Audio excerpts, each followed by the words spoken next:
Target 12 investigators exclusive. An illegal immigrant says he helped build the new federal immigration center in Johnston.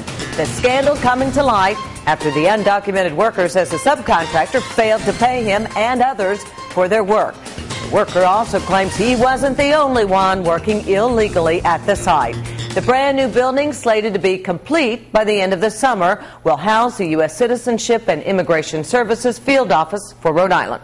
Let's get right to Target 12 investigator Tim White, who has the exclusive details from Johnston. Undocumented workers are common in the construction industry across the country, but the irony of an illegal immigrant working on the new federal immigration building once again opens the door to this polarizing issue. It was a much-touted project, bringing tax revenue to Johnston and hundreds of construction jobs to the state. Even the director of U.S. Immigration at the time, Emilio Gonzalez, attended the groundbreaking for the new Federal Immigration Center. This is a picture from the governor's website. Were you working on the immigration office in Johnston? Correct. Target 12 has learned an undocumented worker filed this lien against the property because he says a subcontractor didn't pay him. In an exclusive interview, the worker, who we're calling Jose, says he snuck into the country from Honduras 10 years ago. He says he worked drywall at the new immigration building. Did he ask you for any documentation? No. Jose says he was paid in cash under the table. Do you think other workers may have been undocumented?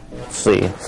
Jose says it's not something they talk about on the job site, but Jose also told us another carpenter he worked with never had to provide documentation either. Last month, Jose reached out to the Carpenters Union, a vocal group who has made exploited immigrant workers a top priority in this job-starved economy. What's the likelihood that he would have gotten paid? Zilch. Matt Murphy is an organizer for the Carpenters Union. He says Jose is not a member, but they often deal with illegals who claim they've been shortchanged. Gentlemen like this have a limited avenues to pursue, collecting their money.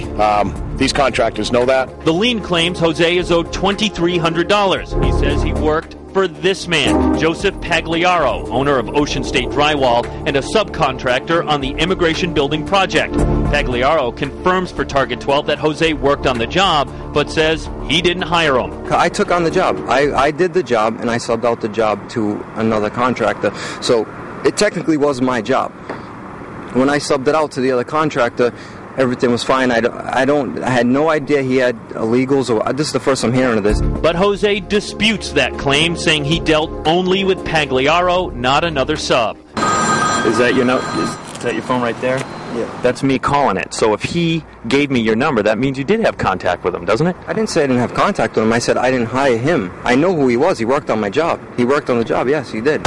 According to tax records, the building is owned by Atwood Development out of Johnston. The U.S. General Accounting Office tells Target 12 they are leasing the building for $15 million over the next 10 years. The contractor, Calson Corporation, confirms they hired Pagliaro to do the drywall, but says they had no idea there was a money dispute. It's a black eye on the state. Johnston Mayor Joseph Policina heralded the building's arrival in 2007. He says, putting all the subcontractor finger-pointing aside, businesses should be required to use programs like E-Verify to try and confirm a worker's status. There are over 70,000 citizens of this state out of work, okay? Let's hire those people instead of bringing people who really, quite frankly, don't belong in the country. Jose, who realizes this fight is a risky proposition for an illegal immigrant, says contractors have failed to pay in the past, and he had had enough. Were you nervous working on an immigration building? Oh, no. Why? Yo sé, pero a veces la necesidad. With a wife and children, Jose says you do what you have to do. Pagliaro says all his workers were paid in full, and he's not the one that paid Jose in cash. Now, the head contractor, Calson, tells Target 12 that if the subcontractor and his worker can't come to a resolution, there are legal remedies to block the lien. With the Target 12 investigators, Tim White, Eyewitness News.